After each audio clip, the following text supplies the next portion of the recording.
لله على إحسانه والشكر له على تفضله وامتنانه ولا إله إلا الله تعظيما لشأنه وصلى الله وسلم وبارك على رسوله وإخوانه ودي ኢትዮጵያውያን የአላህ ሰላም እዝነት ረድኤት ሁላችን ላይ ይስፈን።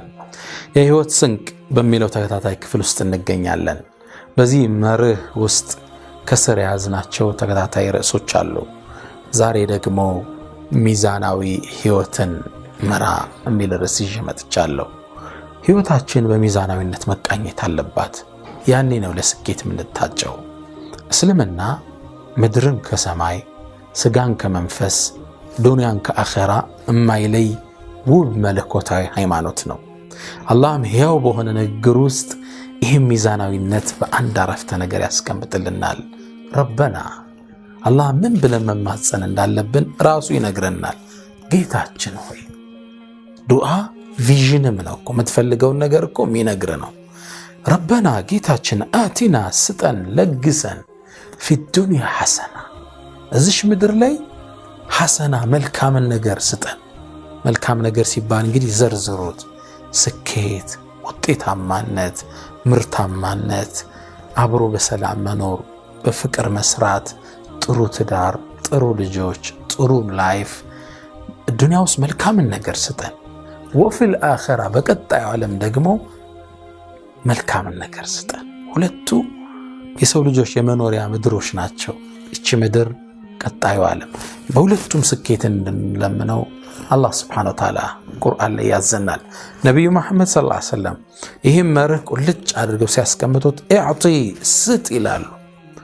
لكل ذي حق حقه ለእያንዳንዱ ድርሻውን ስጡ። ለአካልህ ድርሻ አለው፣ ለአእምሮ ድርሻ አለው፣ ለጤንነትህ ድርሻ አለው፣ ለመንፈስህ ድርሻ አለው፣ ለማህበራዊ ግንኙነትህ ድርሻ አለው። ለሁሉም መብቱን ስጡ። وأقيموا الوزن بالقسط ولا تخسروا الميزان ሚዛኑ በትክክል አስቀምጡት። ለሚስት ድርሻ አላት፣ ለሥራ ድርሻ አለው፣ ለነገድ ድርሻ አለው፣ ለእስላማዊ አገልግሎትህ ድርሻ አለው፣ ለጓደኞችህ ድርሻ አለው፣ ለልጆችህ መንከባከብ ማስጠናት ድርሻ አለው። ባላንስ አድርጉት ላይፋችሁ። ይህ ነብዩ ሰለላሁ ዐለይሂ ወሰለም መመሪያ ነው። ወዳጆቼ ይህን የበለጠ ያሰርጽልኝ ዘንድ አንድን ታሪክ ልንገራችሁ። The Alchemist ሚል ፓውሎ ኮሊዮ የጻፈው አንድ መጽሐፍ አለ። መጽሐፉን እስር ቤት ውስጥ ያለው ከቆዘምኩባቸው ጥሩ መጽሐፎች ውስጥ አንዱ ነው። ብታነቡት ደስ ይለኛል። እዚህ ውስጥ አንድን ታሪክ ጠቀሰ። ሚዛናዊነትን ስለሚያሳይልኝ እችን ታሪክ ላካፍላችሁ። አንድ በእድሜ የገፉ አባት ነበሩ። ግለሰቡ ሰፊ ጸጋና ሀብት ቢኖራቸው ሊወርሳቸው የሚችል ብቁ ልጅ እንደሌለ ግን ሁሌም ያስባሉ። እረፍትም ይነሳቸዋል። ወጣቱ ልጃቸው የህይወት ተመክሮ ስላልያዘ ነገ ይህን ንብረት ከሳቸው ቢወርስ ቶሎ ከእጁ ላይ እንደሚጠፋ ያስባሉ። ይህም ትካዜ ውስጥ ይከታቸዋል። እሱን ለማስተካከል ብዙ ጥረት አድርገዋል፣ አልተሳካላቸው። ግን ደግሞ ተስፋ አልቆረጡ። ቅድም ይቻላል ብለኔል ለዚህ ሐሳብ ተነሱ። እሱን ለመለወጥ ከእርሳቸው ምክር ይልቅ በሌላ ሰው ሊያስመክሩት ፈለጉ። ወጣቱንም ወደ አንድ ቦታ ላኩት፣ ወደ ጥበበኛው ሰው። ሀገሪቱ ላይ የሚታወቅ አንድ ጥበበኛ ኡስታዝ አለ። ትልቅ ሰው የሚኖረው ወደ በረሃው አካባቢ ከሚገኝ የጥንት ቤተ መንግስት ውስጥ ነው። ታሪካዊ ቤተ መንግስት፣ በርካታ ቅርሶች ያሉበት ቤተ መንግስት ውስጥ ነው የሚኖረው። በርካታ ሰዎች እየሄዱ ከሱ ካውንስሊንግ ሰርቪስ ይወስዳሉ፣ የምክር አገልግሎት ይወስዳሉ። ወጣቱንም አባት ላኩት። ይህ ወጣት ከአድካሚ ጉዞ በኋላ እዛ የጥንት ቤተ መንግስት ውስጥ ደረሰ። ምክር ለመውሰድ የሚገባ የሚወጣው ሰው ለጉድ ነው። እርሱም ገባ። የእንግዳ መቀበያው ትልቅ ሳሎን ውስጥ ገባ። እንግዳዎቹ ሲጠብቁ የሚመገቡት ምግብ እየተመገበ እየጠጣ ቁጭ አለ። ለ2 ሰዓት ያህል ጠበቀ። ማንን ለማግኘት? ጥበበኛውን ሰው። እዛ የታደመው ሰው ትንሽ ትካዜ እንዳይሰማው እንዳይሰላች ከርቀት ቆሞ ግጥም በሚያምር ድምጽ የሚያነበንብ ግለሰብም አለ። ያን እየሰማ ትንሽ ቁጭ አለ፣ ያስተነተነ። እንደምንም ጠብቆ ጥበበኛው ሰው ጋር ተገናኘ። ገባ። እንደገባም ጥያቄ ጠየቁ። ጥበበኛው ሰው ምን ልታደርግ መጣ? አይኔማ ህይወትን በስልትና በጥበብ የምማርበትን ክህሎት እንድትሰጠኝ እንድትመክረኝ ነው አለው።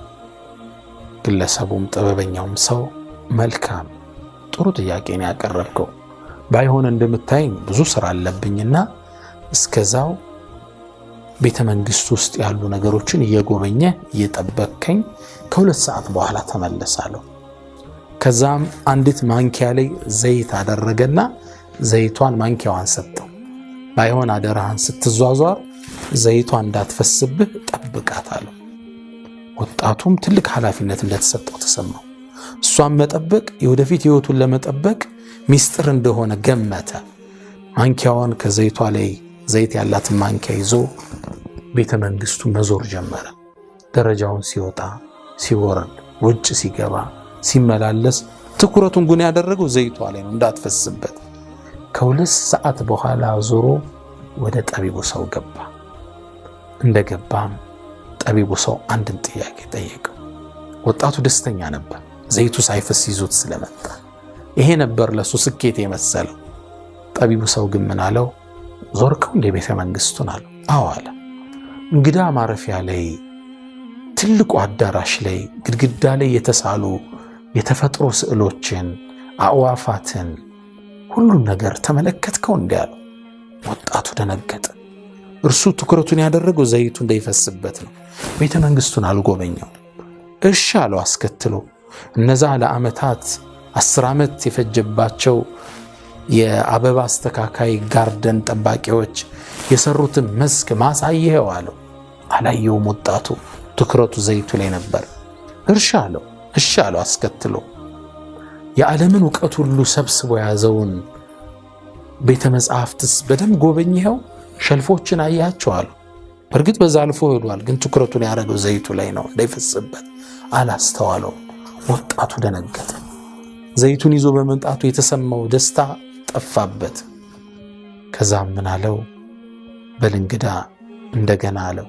ዘይት ማንኪያው ላይ ያደረገና በል ተመለስና ቤቱን እንዳዲስ ጎብኘው፣ ቤተ መንግስቱን ውጣ ውረድ ተመልከተውና ተመለሳለሁ። 2 ሰዓት ነው የሚፈጅበት ለመጎብኘት። ይሄ ጫና እንዳይሰማው ምን አለው? ስማ አንተ ወጣት አለው፣ የቤቴን ጥበብ ስትመለከት የኔ ምክር ጥበብ እንዳለው እንድታመን ያደርጋልና እባክህን ሂድ አለው። ወጣቱ ዘይት ያላትን ማንኪያ ተሸክሞ ቤተ መንግስቱን መጎብኘት ጀመረ።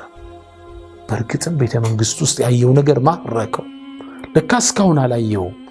ግድግዳው ላይ የተሳሉ የተፈጥሮ ስዕሎች፣ ዛፎች፣ ሳሮች፣ አበባዎች በጣም ማራኪ ነበሩ።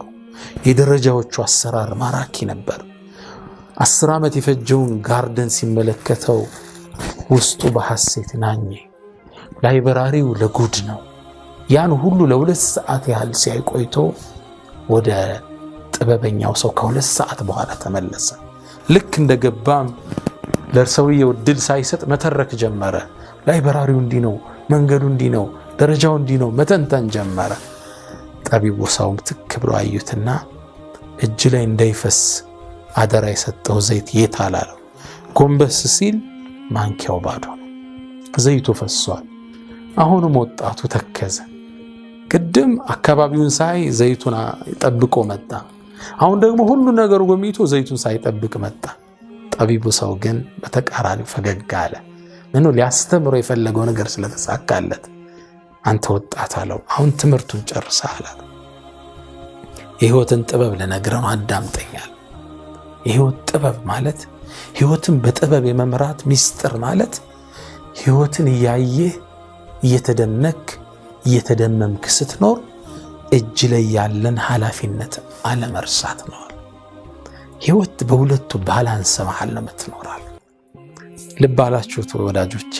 ህይወት ማለት እንዲህ ነች።